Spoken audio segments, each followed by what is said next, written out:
Manya Msanje Moses Lukanga, chairperson wa NUP Mbuiko district.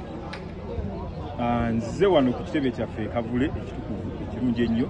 okulaba nga mbeera vetted okuyita mu process yayitamu president waffe, process yayitamu SG Lubongoya, process yayitamu spokesperson right honorable Senyonyi, process eyiseemu abakulembeze abakukuti mu kibiina. Nange nze kuwa kitiibwa process eyo ndabe nga mbeetingibwa, ndabe nga mpibwa chance omulundi guno nkulembere bannanjeru municipality. Kusookera ddala munzikirize nkubirize bannayuganda nti ennaku z'omwezi ezijja ku Lwokubiri tugenda kunominatinga president. Bwe tumala okumunominatinga mu mbeera yonna tukubeera esooka ekatwe. Bwe tuvaawo tudde enateeti kati abantu bagabye kaadi batebanna bakugaba si kyekikulu. Ekikulu kyagenda kugira nominatinga president waffe akubeera alezi zisooka ayogere abazzeemu omusaayi abazzeemu amaanyi ku ki ekigenda okuddako ng'amaze okubeera nominated. Tugenda ndowooza tandika kola celebrations zaffe kubanga tumanyi akalulu president agenda kawuuta. Ekyokubiri nzize wano kubeera vetted nsobole okufuna kaadi ya NUP nga nkakasa ngenda gifuna. Ekibiina kyaffe nno munaye tekikola nsobi.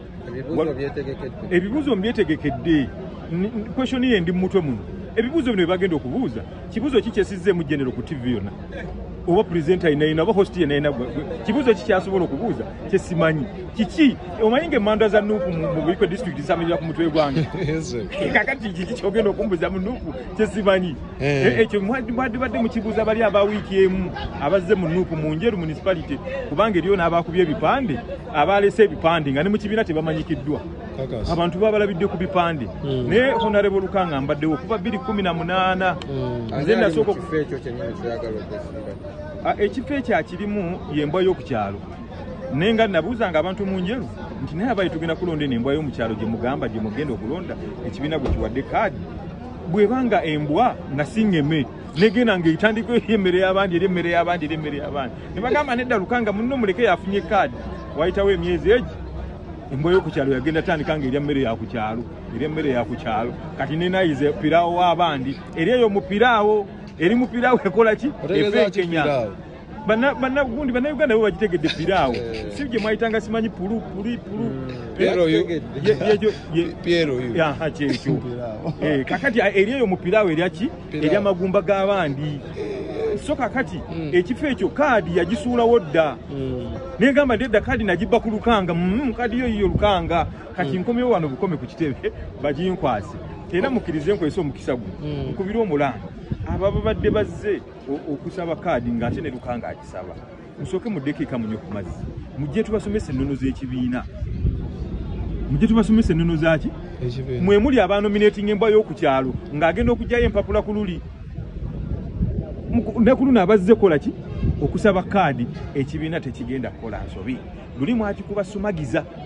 naye ku mulundi guno ekibiina kya Nuupu tekigenda kubibwa sumagiza kebe Masaka yatukubasumagiza Kimanya Kabonera netukubasumagiza Njeru municipality netukubasumagiza Bukoto South netukubasumagiza leero president Morabo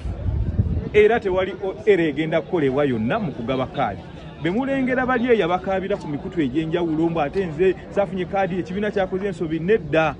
kyakukubyemu tooki ne kiraba nga togwanidde so funa wootuula onye ku mazzi aganyuguga osirikeko kaadi bagenda ziwa abantu abaki abantu abatuufu in case nga tebize nga bw'obisuubira are you ready to stand behind someone abagikutte ekyo nkyogedde ku mitimbagano egy'enjawulo naye in case eyo ku luno tegenda beerawo kubanga nze mutuufu in case ku mulundi guno teriiwo teri era EMC ya madamu Kyemutayi tegenda kola era yonna kakati ababadde batebeeza mbu Kyemutayi ajja kola era nedda tagenda kugikola ki tagenda kugikola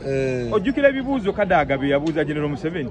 nti bwe baabuuzize nti mu myaka 10 ekibiina okikoledde ki Anita Amongo takolifayinga kati Kyemutayi agenda kubuuza bano nti banne mubaddewo emyaka 8 bukyanga ekibiina kibeerawo nga bakuleetera gundi ya nnaku 2